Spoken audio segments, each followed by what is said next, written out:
Welcome back to my channel. In this video I am putting together a short video. During the video composing you can learn how to use the editor and I will present some features of the PowerDirector.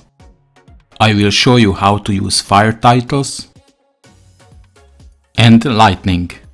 Let's open the PowerDirector. I'm going to drag 3 images onto the first video track. All 3 have a rainy mood.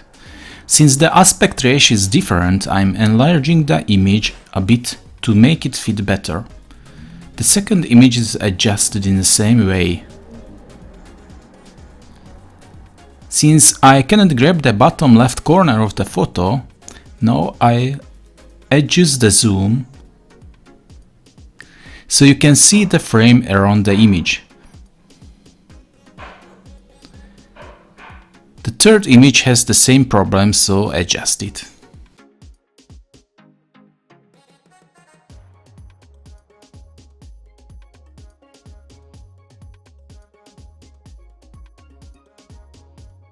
Now open the effect room and type lightning into the search field. Up here we found various types of lightnings. Let's see which one suits best, the first, the second, the third or the fourth one. I think the fourth is the best. I'm going to drag the same lightning on all 3 images.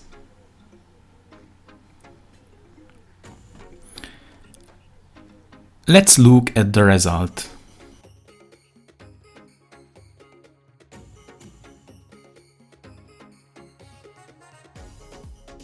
The duration of the clips are a bit long, so trim them to be shorter. And let's play it again.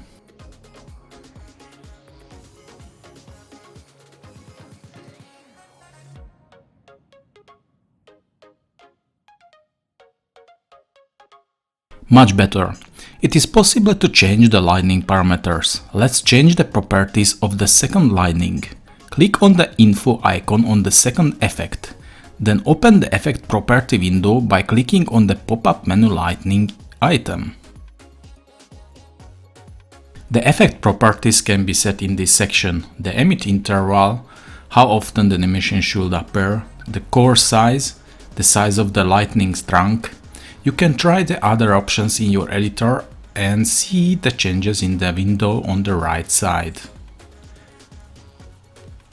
Now click on the position button to set the start and end points of the lightning.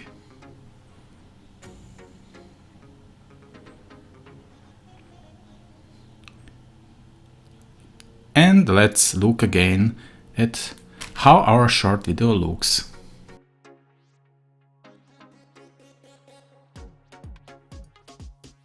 Let's tune our video a little bit with audio. Open the media room. Inside the media room, open the sound clip section.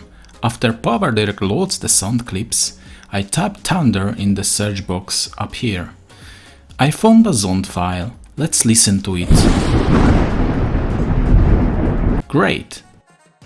Clicking the download button, PowerDirector downloads the sound clip, which can then be used. I'll drag it over the audio track. I'll change the length of the audio exactly to the length of the image.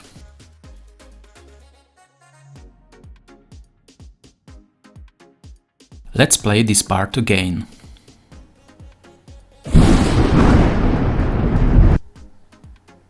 Great.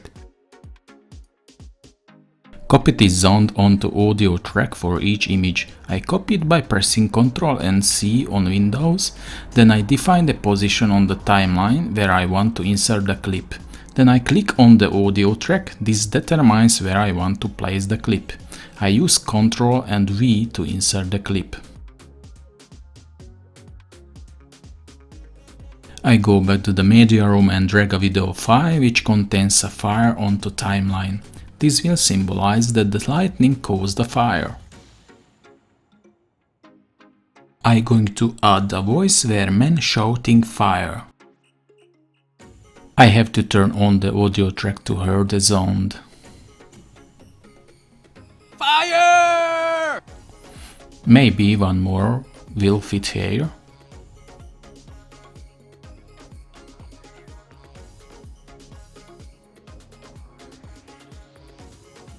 I'm going to drag another video on timeline where 5 fighters are putting out the fire.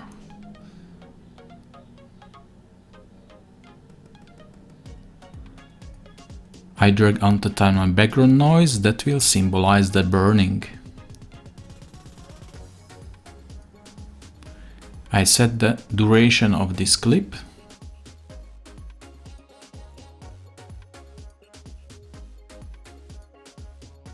Now let's create an animated title, just like you saw at the beginning of my video. So open the title room and click on New 2D Title button. I change the text, default text in the box. I write the fire can be very dangerous.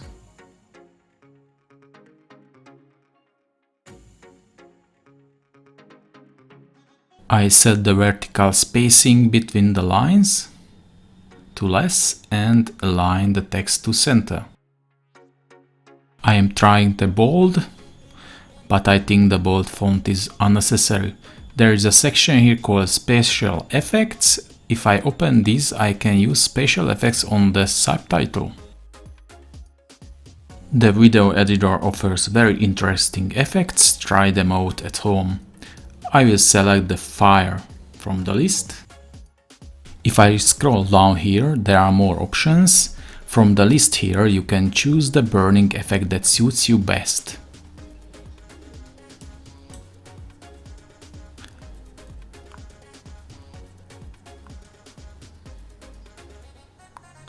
I can set the size and the density of the fire.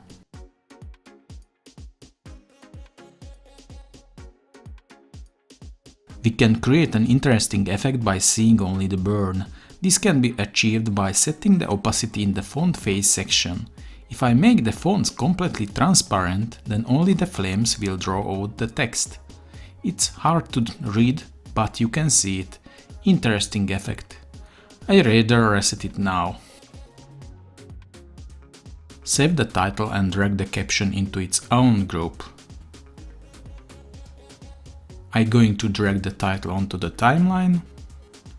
And finally, set the position of the title on the video. I'm going to put another audio source in the video, namely the dispatcher call from the media content library. And finally, let's look at our finished video.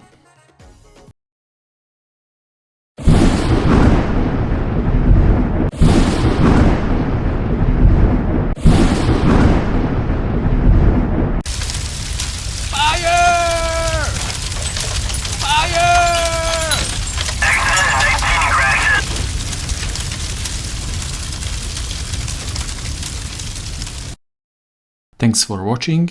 If you like this video, make sure to subscribe for more and see you in the next time. Bye.